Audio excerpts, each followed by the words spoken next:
दोस्तों आज जो कॉमिक्स हम पढ़े हैं उसका नाम है ताऊजी और राजकुमार तोम्बा। ये ताऊजी की एक्शन, जादू और फैंटेसी कॉमिक्स है, तो पढ़ते हैं इसको। ताऊजी और राजकुमार तोम्बा। चंदनगढ़ राज्य का एक पड़ोसी राज्य सूर्यनगर बहुत ही समृद्ध और शांति प्रिय राज्य था। वहाँ का प्रत्येक नागरिक संपन्न और खुशहाल था। सूर्यनगर के महाराज सूर्य सिंह बहुत ही न्यायप्रिय एवं बुद्धिमान थे। महामंत्री जी, आप इस समस्या पर एक बार फिर से विचार करा ले। महाराज, मैं इस समस्या पर भली भांति विचार करने के पश्चात ही आपके पास आया हूँ। सूर्य सिंह की एक ही संतान थी, राजकुमारी चंचल। इस खुशहाल राज्य पर इस वर्ष एक भारी विपत्ति आ पड़ी थी। पूरे राज्य में इस वर्ष वर्षा नहीं हुई थी। खेतों में लहलाती फसलें पानी के अभाव में मुरझाती जा रही थी। इस समस्या से सभी लोग परेशान थे और सबसे अधिक परेशान थे महाराज सूर्य सिंह। महामंत्री जी, आप जानते ही हैं कि अपने राज्य से बढ़कर हमें कोई चीज प्यारी नहीं है, परंतु आपने हमें धर्म संकट में डाल दिया है। क्या इसके अतिरिक्त और कोई रास्ता नहीं? महाराज, जब तक राजघराने के किसी सदस्य की बलि नहीं दी जाती, तब तक राज्य में वर्षा होना संभव है। मैं पुरोहित जी से भी विचार विमर्श कर चुका हूँ, उनका भी यही कहना है।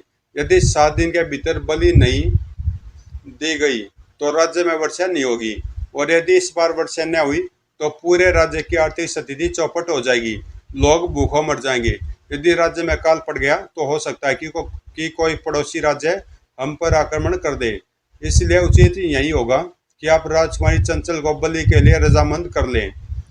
यदि कोई और रास्ता नहीं है तो ठीक है, मैं राजकुमारी को मनाने की कोशिश करूंगा कि वह राज्य की खुशहाली के लिए त्याग करने को तैयार रहे। कोशिश नहीं महाराज, आपको राजकुमारी को अवश्य ही मनाना होगा, वरना पूरे राज्य का सर्वनाश निश्चित है। अब राज्य का भविष्य राजकुमारी के हाथों में ही है। ठीक है महामंत्री जी, अब मुझे आज्ञा दे, मैं राज्य में मुनादी करवाता हूँ कि आज से ठीक 7 दिन बाद राजकुमारी चंचल जनता की भलाई के लिए अपना बलिदान देने वाली है।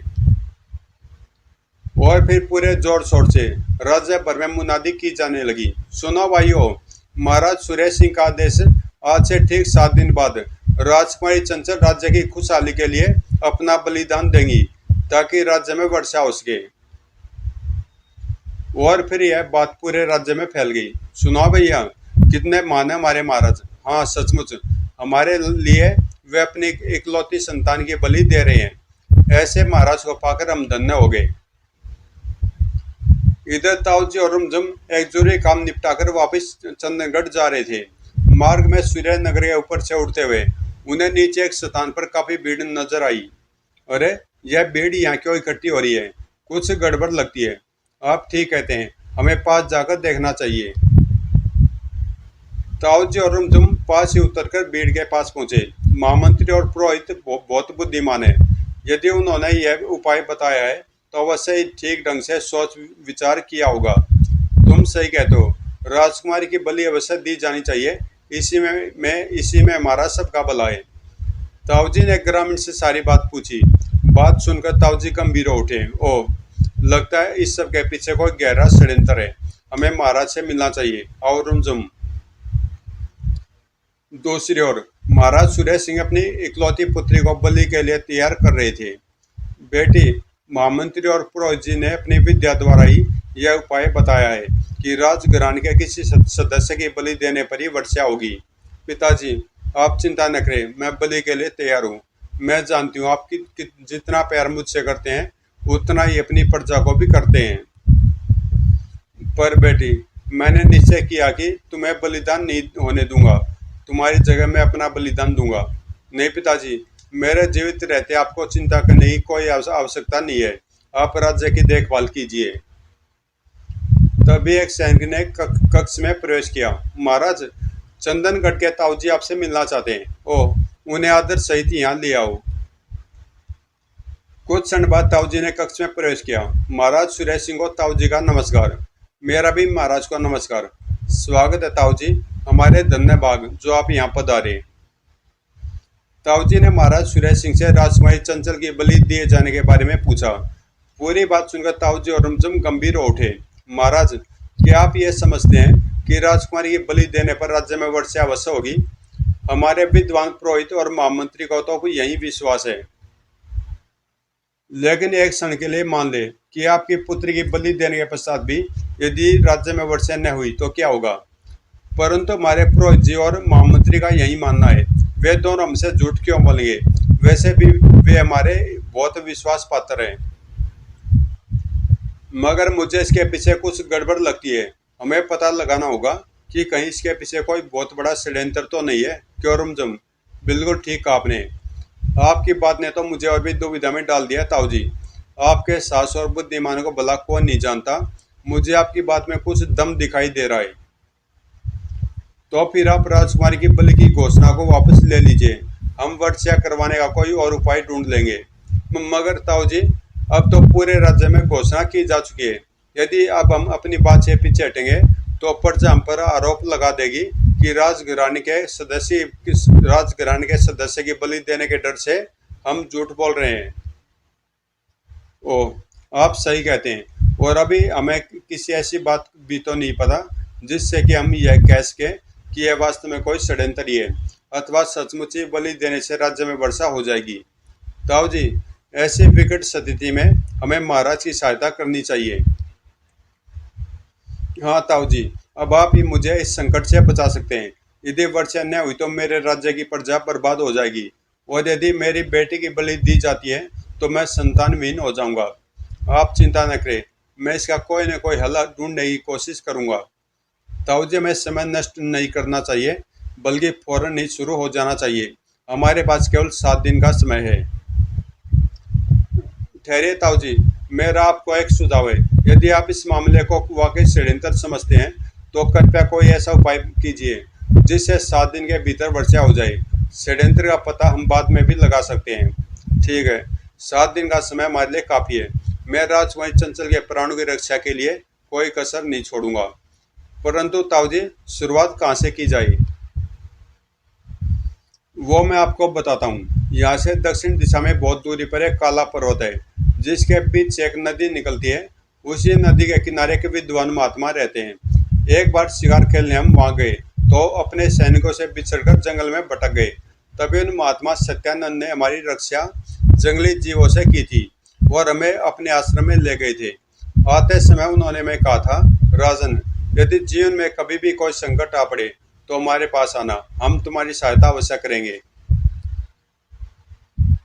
तो हम आपका संदेश लेकर स्वामी सत्यानंद के पास ही जाएंगे, और जैसा भी वो उचित समझेंगे हम करेंगे।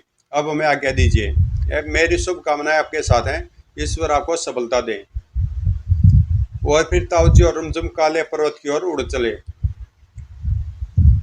दक्षिण दिशा में स्थित काला पर्वत यहाँ से बहुत दूर है, इसलिए हमें जल्दी से जल्दी वहां पहुंचना होगा ताकि हम अपना काम समाप्त करके 7 दिन के भीतर वापस आ सके। आप जादुई डंडे को आदेश दीजिए कि यह हमें तेजी से काले पर्वत तक पहुंचा दे। ताऊ जी का आदेश मिलते जादुई डंडा पूरी गति के साथ काले पर्वत की ओर उड़ चला। इधर महाराज सूर्य सिंह चिंतित थे। लगता मैं सचमुच ही किसी किसी षड्यंत्र का शिकार हो गया हूँ। मुझे गुप्त रूप से अपने गुप्तचरों को यह कार्य सौंपना चाहिए। तभी महामंत्री और राजपुरोहित ने कक्ष में प्रवेश किया। महाराज, आप किस सोच विचार में डूबे हैं? आपको तो प्रसन्न होना चाहिए कि आप अपनी प्रजा के लिए कितना बड़ा त्याग कर रहे हैं। राजपुरोहित जी, आप सही कहते हैं, परंतु महाराज को अपनी प्रजा से जितना प्यार है उतना ही अपनी बेटी से है, इसलिए इनका गंभीर होना उचित ही है। आप सही कहते हैं महामंत्री जी। महाराज, मैं आपको केवल इतना बताने आया था कि बलि देने के 3 दिन पूर्व से ही यज्ञ आरंभ किया जाएगा, अतः आप आवश्यक प्रबंध करा लें। दूसरी ओर ताऊ जी और रुमझुम जादुई डंडे पर सवार काले पर्वत की ओर बढ़े जा रहे थे। ताऊ जी, लगभग 1 दिन पूरा हो गया है, मगर अभी तक काले पर्वत पर दर्शन नहीं हुए। ईश्वर पर भरोसा रखो, हम सही दिशा में ही जा रहे हैं। ताऊ जी और रुमझुम लगातार अपनी मंजिल की ओर बढ़े जा रहे थे, वर्षा और आंधी की चिंता किए बिना। रात और दिन लगातार चलते रहे। आखिरकार 2 दिन बाद जादुई डंडे की मदद से वे लोग काले पर्वत पर पहुंच गए। रुमझुम, लगता हम अपनी मंजिल पर पहुंच गए हैं। वह देखो, सामने काला पर्वत, और वह नदी भी यहीं आसपास ही कहीं होनी चाहिए। और फिर पर्वत का एक चक्कर लगाने पर उन्हें नदी भी मिल गई। दोनों नदी किनारे उतर गए। दोनों स्वामी सत्यानंद का आश्रम ढूंढते हुए नदी किनारे चल पड़े। ताऊ जी आओ, यहीं कहीं नदी के किनारे पेड़ों के बीच महात्मा सत्यानंद का आश्रम होगा। रुमझुम, सावधान रहना, यहाँ खतरनाक जंगली जानवरों से सामना हो सकता है। आप चिंता न करें ताऊ जी, जंगली जानवर मेरी दाढ़ी से बच नहीं सकेगा। दोनों बातें करते हुए आगे बढ़ ही रहे थे कि तभी रुमझुम जोर से बोला, ताऊ जी उधर देखिए, लगता है किसी सन्यासी का यह आश्रम है, आइए देखें। सामने सचमुच एक छोटा सा आश्रम बना हुआ था, जिसके बाहर एक सन्यासी ध्यान मगन बैठा था। ताऊ जी और रुमझुम तेज गति से चलते हुए स्वामी जी के पास पहुंचे। नमस्कार महाराज, मैं चंदनगढ़ का निवासी हूँ। हम जानते हैं बच्चा, और यह भी जानते हैं कि तुम यहाँ क्यों आए हो। कि क्या आप जानते हैं कि हम यहाँ क्यों आए हैं? बिल्कुल, तुम दोनों सूर्यनगर के राजा सूर्य सिंह के राज्य से आ रहे हो, क्योंकि वहां अभी तक वर्षा नहीं हुई। इतना जानते हैं तो ये भी जानते होंगे कि हम आपसे सहायता मांगने आए हैं। आपने एक बार महाराज सूर्य सिंह की जान बचाई थी और उन्हें आश्वासन दिया था कि किसी भी संकट में वे आपसे मदद मांगे तो आप उनकी मदद अवश्य करेंगे। अच्छी तरह याद है, लेकिन उनकी यह समस्या वाकई टेढ़ी है, तभी तो हम आपके पास आए हैं। क्या आपके पास भी इस समस्या का हल नहीं है? नहीं, ऐसी बात नहीं है। हालांकि ऐसे राजा सूर्य सिंह को उनके पूर्वजों को मिले एक शाप के कारण भोगना पड़ रहा है।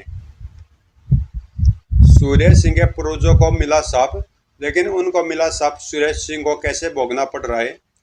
बहुत वर्ष पहले की बात है। सूर्य सिंह के पिता महाराज प्रताप सिंह एक पड़ोसी राज्य से युद्ध लड़कर वापस अपने राज्य की ओर लौट रहे थे। यद्यपि युद्ध महाराज ने जीत लिया था, परंतु उनकी ज्यादातर सेना या तो मारी गई थी या घायल हो गई थी। यह उस समय की बात है जब सूर्य सिंह का जन्म नहीं हुआ था। महाराज थके मांदे अपनी बची खुची सेना के साथ अपने राज्य की ओर लौट रहे थे। एक स्थान पर वे विश्राम करने के लिए रुके। महाराज के लिए शिविर लगाया गया था। रात्रि का समय था, सभी सैनिक आराम कर रहे थे। महाराज प्रताप सिंह भी अपने शिविर में गहरी निंद्रा में सो रहे थे। परंतु मध्य रात्रि में एक आवाज सुनकर वे चौंक कर उठ बैठे। यह आवाज कैसी? लगता है बाहर कहीं कोई रो रहा है। महाराज चुपचाप उठे और अपने शिविर से बाहर आ गए। बाहर आकर वे उस दिशा में बढ़े जिधर से रोने की आवाज आ रही थी। कुछ दूर जाने पर उन्हें एक गुफा का मुंह नजर आया, जहां से रोने की आवाज आ रही थी। लगता कोई अपने बच्चों को यहाँ अकेला छोड़ गया है। बेचारा शायद भूख के मारे बिलख रहा है। मुझे भीतर जाकर देखना चाहिए। ऊआ, ऊआ। परंतु तभी किसी के पदचाप सुनकर उन्हें झाड़ियों के पीछे छिप जाना पड़ा। अरे, ये दोनों दानव तो उस गुफा की ओर बढ़ रहे हैं। मुझे कुछ करना चाहिए। प्रताप सिंह झाड़ियों से बाहर निकले और उन्होंने दोनों को ललकारते हुए धनुष पर बाण चढ़ा लिया। दुष्टो, मेरे रहते तुम किसी निर्दोष बालक को अपना शिकार नहीं बना सकते। तत्काल उन्होंने एक तीर राक्षस की आंख में मारा, ओह, और दूसरा राक्षसी को निशाना बनाकर छोड़ दिया, ओह। दोनों राक्षस जमीन पर गिरकर तड़पने लगे। चारों ओर खून बह बहकर जमा होने लगा। ओह, हे मनुष्य, तुमने हमें मारकर बहुत बड़ी गलती की है, तो तुझे इसका फल भुगतना पड़ेगा। ओह, लेकिन मैंने तो एक निर्दोष बालक की जान बचाई है। तुम दोनों को गुफा की ओर बढ़ता देखकर ही मैंने तुम पर आक्रमण किया। ओह नहीं, हम इस गुफा में ही रहते हैं और भीतर हम दोनों का ही बेटा था तोम्बा। वास्तव में हम दानव लोक के राजा रानी थे, परंतु एक षड्यंत्र के तहत हमारा राज्य हमसे छीन लिया गया और हमें यहाँ आकर छिपना पड़ा। लेकिन हमें हमारे बेटे से अलग कर दिया।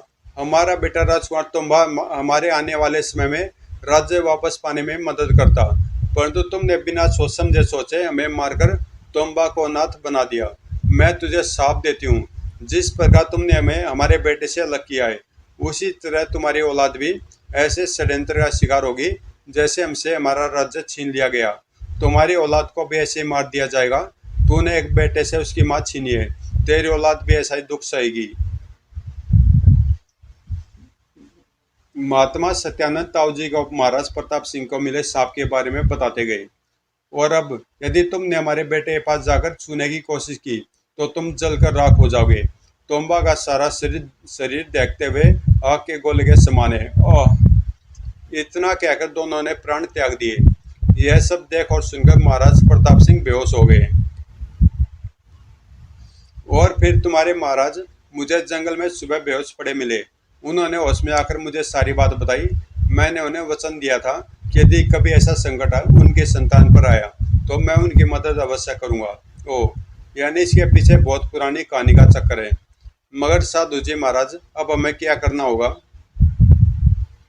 हाँ, ये तुमने सही पूछा। सूर्यनगर में वर्षा करवाने के लिए तुम्हें पहले राजकुमार तोम्बा से उलझना होगा। वह क्यों? वह इसलिए क्योंकि राजकुमार तोम्बा ही वास्तव में इस समस्या का समाधान बताएगा। पहले तुम्हें उसे अपने कब्जे में करना होगा। मैं तुम्हें राजकुमार तोम्बा तक पहुंचने का उपाय बता सकता हूँ। बाकी काम तुम्हें अपनी बुद्धि और साहस से करना होगा, समझे? तो फिर आप हमें शीघ्रता से राजकुमार तोम्बा तक पहुंचने का उपाय बताएं, क्योंकि हमारे पास समय काफी कम है।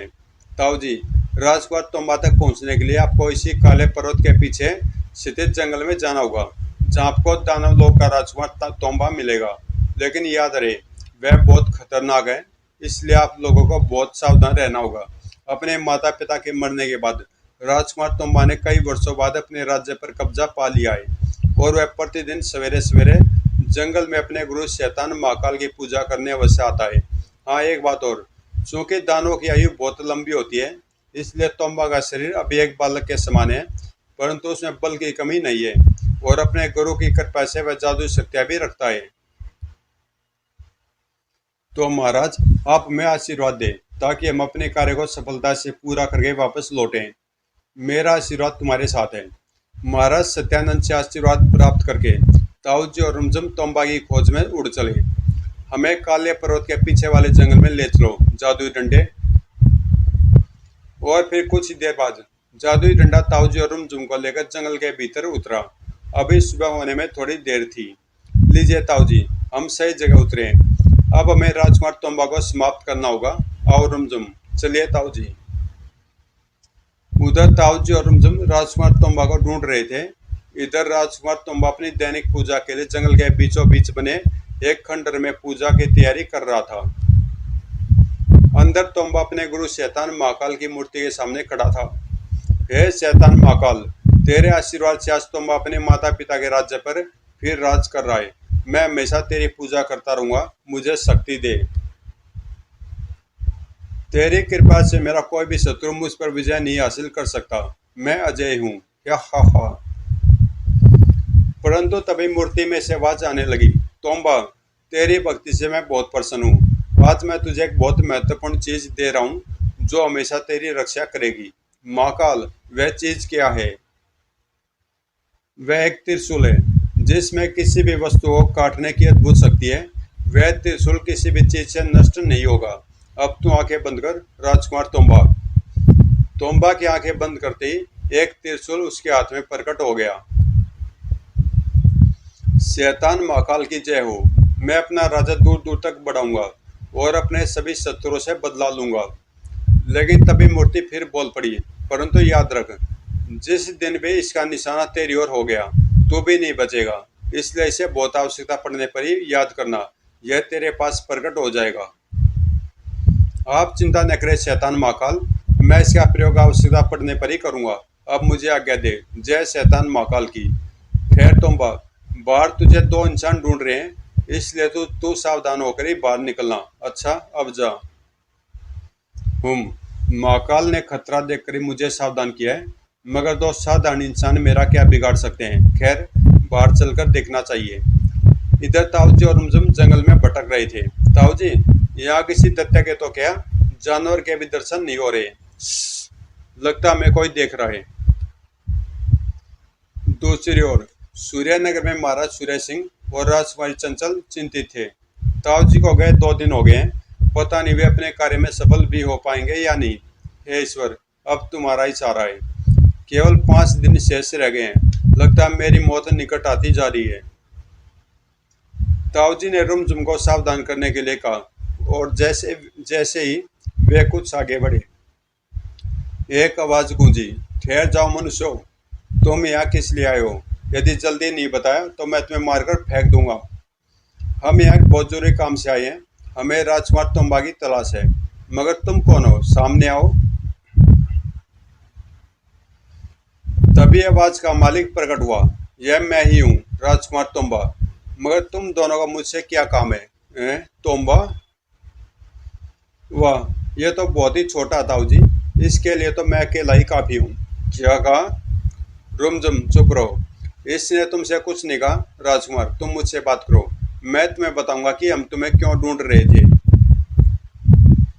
ठीक है, तुम ही बताओ, क्या बात है?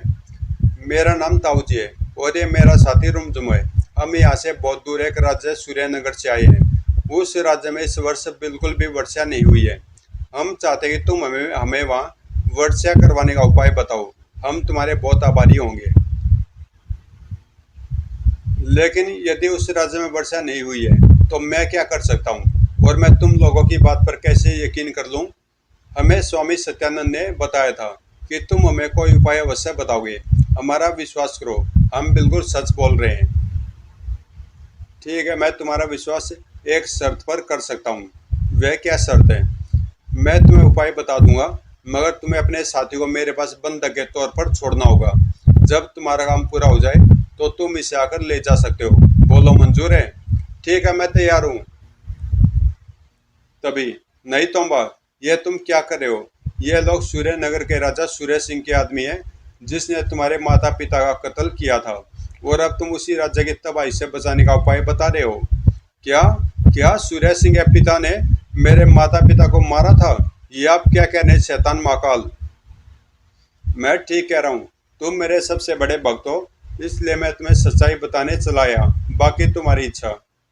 ओह, मैं क्या करने जा रहा था? अपने माँ बाप के कातिलों की मदद करके मैं खुद को कभी माफ नहीं कर सकता था। लेकिन अब कोई भी दुश्मन दुश्मन मेरे हाथ से बच नहीं सकता। मैं अपने माँ बाप के दुश्मनों से बदला अवश्य लूंगा। जय शैतान महाकाल की। ओह ताऊ जी, ये पिद्दी शैतान जो तो सब कुछ जान गया। अब क्या होगा? तुम चिंता न करो, मैं इसे समझाने की कोशिश करता हूँ। जाओ, तुम दोनों यहाँ से चले जाओ और सूर्य सिंह को जाकर बता दो कि उसकी मृत्यु बहुत निकट है। जल्दी मैं अपने माँ बाप की मौत का बदला लेने आने वाला हूँ। राजकुमार तुम्बा, मैं तुम्हें पूरी बात बताता हूँ। तुम्हारे माता पिता का कत्ल वास्तव में सूर्य सिंह के पिता प्रताप सिंह ने किया था, परंतु ऐसा उन्होंने जानबूझकर नहीं किया था। वे गलती से तुम्हारे कारण खून का खून करने के लिए बाध्य हुए थे। मैं कुछ सुनना नहीं चाहता। यदि अपनी जान की खैर चाहते हो तो यहाँ से फौरन चले जाओ। ओह, लगता है ये ऐसे नहीं मानेगा। अब हमें कोई दूसरा ही उपाय सोचना होगा। लगता है तुम दोनों को अपनी जान प्यारी नहीं है। अगर मरना ही चाहते हो तो ये लो। यह कहकर राजकुमार तोम्बा ने अपना हाथ ताऊ जी की ओर किया। उसमें से कुछ किरणें निकली। ताऊ जी ने तेजी से एक और छलांग लगा दी। ताऊ जी तो एक और कूदकर बच गए, परंतु किरण एक पेड़ से जा टकराई, जिससे वह पेड़ तुरंत ही कटकर गिर पड़ा। ओह, लगता है ये बुढ़ा बहुत चालाक और तेज है। खैर, देखता हूँ इस बार कैसे बचता है। इससे पहले ही ताऊ जी संभल पाते, तोम्बा ने कटा हुआ पेड़ उठा लिया और ताऊजी और रुमझुम की ओर उछाल दिया। परंतु इससे पहले कि पेड़ जमीन पर गिरता, रुमझुम ने अपनी दाढ़ी बढ़ानी शुरू कर दी और पेड़ को दाढ़ी में लपेटकर तेजी से एक और उछाल दिया। और फिर रुमझुम ने अपनी बढ़ी हुई दाढ़ी को राजकुमार तोम्बा की ओर बढ़ाना शुरू कर दिया, जिसने राजकुमार तोम्बा के चेहरे से लपेट लिया। हा हा हा, देखा मेरी दाढ़ी का कमाल पिद्दीराम। मगर तभी रुमझुम की दाढ़ी में आग लग गई। ओह आग! ये पिद्दी शैतान तो सचमुच आग का गोला है। ताऊजी बचाओ! ताऊजी ने जादुई डंडे को आदेश दिया। जादुई डंडे, फौरन वर्षा करके रुमझुम की दाढ़ी में लगी आग बुझाओ। जादुई डंडे ने फौरन वर्षा कर दी और फिर जब रुमझुम की दाढ़ी में लगी आग शांत हुई। अरे तोम्बा कहाँ गया? लगता हमें उलझाकर वह यहाँ से भाग गया। कम वक्त, हाथ आ जाए तो उसकी चटनी बना दूं। मेरी दाढ़ी में आग लगा दी उसने। मगर वह गया कहाँ ताऊ जी? इससे पहले कि ताऊ जी कुछ बोलते, एक भीमकाय राक्षस वहां प्रकट हुआ। अरे, तोम्बा की जगह ये कौन सी बला आ टपकी? मैं राजकुमार तोम्बा का दास हूँ और मैं तुम दोनों को समाप्त करने के लिए आया हूँ। राक्षस तलवार लिए ताऊ जी की ओर झपटा। हा हा हा, अब तुम्हें मेरे हाथों से कोई नहीं बचा सकता। तुरंत ही ताऊ जी ने जादुई डंडे को आदेश दिया। जादुई डंडे, फौरन तलवार बन जा। देखते ही देखते जादुई डंडा ताऊ जी के हाथ में तलवार के रूप में बदल गया। ताऊ जी ने राक्षस का वार तलवार पर रोक लिया। टन। फिर तेजी से घूमकर राक्षस की पीठ पर पहुंच गए और तलवार के एक ही वार से राक्षस की गर्दन उड़ा दी। खचाक। राक्षस जमीन पर गिरकर तड़पने लगा और कुछ ही देर में शांत हो गया। लेकिन तभी रुमझुम चौंका। ताऊ जी बचिए, तोम्बा आपके पीछे है। तभी तोम्बा ताऊ जी और रुमझुम के सामने आ खड़ा हुआ। तुमने मेरे दास को मारकर मेरा गुस्सा और बढ़ा दिया है। ताऊ जी और रुमझुम की ओर मुंह करके तोम्बा ने एक जोरदार फुंकार मारी। लेकिन इस बार ताऊ जी पहले से तैयार थे। ताऊ जी ने मन ही मन मंत्रों का स्मरण किया और वहां से रुमझुम सहित गायब हो गए। आए, ये फिर बचकर निकल गया, मगर वे गायब कहाँ हो गए। इधर ताऊ जी ने गायब होकर जादुई डंडे को आदेश दिया। जादुई डंडे, तुम एक मजबूत जाल बनकर तोम्बा को पकड़ लो। जो आ गया ताऊ जी। और फिर जादुई डंडे ने एक जाल का रूप धारण किया और तोम्बा के सिर पर आ गिरा और उसे चारों ओर से लपेट लिया। ओह, ये क्या मुसीबत आ पड़ी। लगता है ये उसी ताऊ की चाल है। तभी ताऊ जी और रुमझुम जाल में बंधे तोम्बा के सामने प्रकट हुए। आखिरकार तुम हमारी गिरफ्त में आ ही गए तोम्बा। बहुत परेशान किया इस कमबख्त पिद्दी ने। लेकिन तभी तुमने अभी मुझे पहचाना नहीं है ताऊ। दुनिया की कोई भी ताकत तोम्बा को नहीं बांध सकती।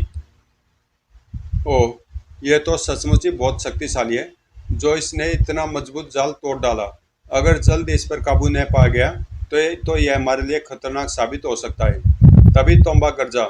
क्या सोच रहे हो बुड्ढे, अब तुझे मेरे हाथों से कोई नहीं बचा सकता। मरने के लिए तैयार हो जा। लेकिन ताऊ जी ने जादुई डंडे को तुरंत आदेश दे दिया। जादुई डंडे, तुम त्रिशूल बनकर इसे मारने के लिए तैयार हो जाओ। अभी लीजिए ताऊ जी। आदेश मिलते जादुई डंडा त्रिशूल बनकर ताऊ जी के हाथों में चमकने लगा। और तभी राजकुमार तोम्बा के दिमाग में एक विचार आया। अरे, मैं शैतान महाकाल के त्रिशूल के विषय में तो बिल्कुल भूल ही गया था। बुड्ढे ने मुझे त्रिशूल दिखाकर स्वयं ही अपनी मृत्यु का द्वार खोल दिया है। तोम्बा ने मन ही मन शैतान महाकाल के त्रिशूल को स्मरण किया। त्रिशूल तुरंत ही तोम्बा के हाथ में था। जय शैतान महाकाल की। ताऊ जी और तोम्बा ने अपने अपने त्रिशूल संभाले और एक दूसरे पर झपट पड़े।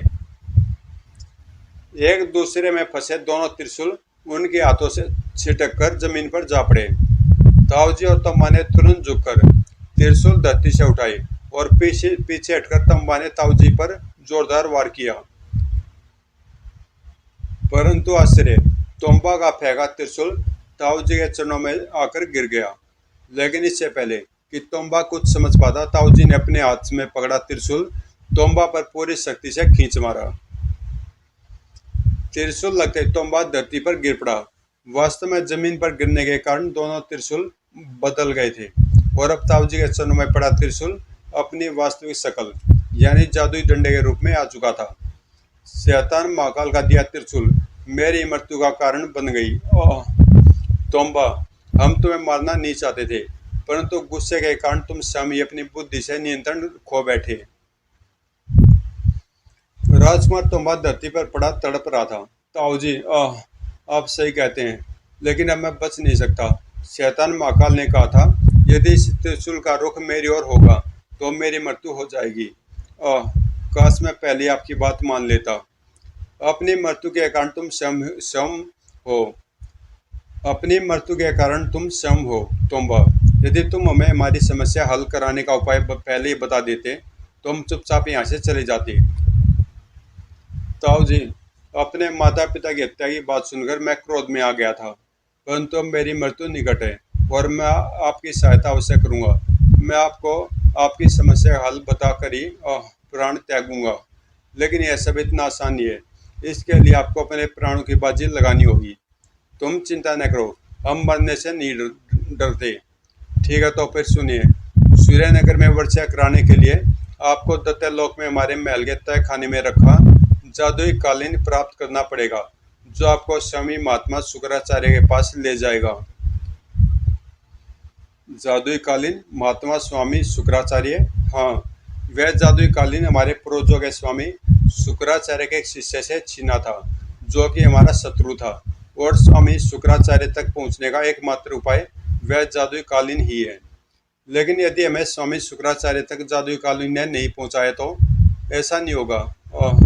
आपकी पहली समस्या वह जादुई कालीन प्राप्त करना ही है, जो हमारे दत्ते आपको नहीं ले जाने देंगे। इसलिए आप जल्दी से। इतना कहते तोम्बा ने अपने प्राण त्याग दिए। ताऊजी और रुमजुम का दिल भर उठा। ओह, बेचारा राजकुमार तुम्बा अपनी गलती से मारा गया। आपसे कहते हैं, मगर हमें अब देर नहीं करनी चाहिए। ताऊजी और रुमजुम जादुई डंडे पर सवार होकर एक खतरनाक यात्रा पर निकल पड़े। जादुई डंडे, हमें राजकुमार तुम्बा के दत्तालोक ले चलो। दूसरी ओर सूर्यनगर में महाराज सूर्य सिंह चिंतित थे। ताऊजी को गए 3 दिन हो गए, लेकिन उनके वापस आने का कोई संकेत नहीं मिल रहा। क्या मुझे सचमुच राजकुमारी की बलि देनी पड़ेगी? महाराज, परसों से बलि देने के लिए यज्ञ आरंभ होने वाला है। ईश्वर ने चाहते तो राजकुमारी चंचल की बलि से हमारे राज्य की खुशहाली जल्दी लौट आएगी। ताऊजी अपने प्राणों की बाजी लगाने दैत्यलोक की ओर रवाना हो चुके थे, और इधर महाराज सूर्य सिंह प्रजा के डर से अपनी पुत्री की बलि को नहीं रोक पा रहे थे। मगर क्या सचमुच राजकुमारी चंचल की बलि दे दी गई? क्या ताऊजी और रुमजुम जादुई कालीन प्राप्त कर सके? क्या महाराज सूर्य सिंह वास्तव में किसी षड्यंत्र के शिकार हो रहे थे? क्या ताऊजी 7 दिन के भीतर वापस लौट पाए या नहीं? तो दोस्तों, ये कॉमिक्स यहीं पे समाप्त हो चुकी है, और इसका दूसरा पार्ट है ताऊजी और जादुई कालीन। और ये कॉमिक्स आपको कल मिल जाएगी प्लेलिस्ट में, ताऊजी ये फोल्डर में, ठीक 2 बजे। तो मिलते हैं इसके पार्ट 2 में, ताऊजी और जादुई कालीन में।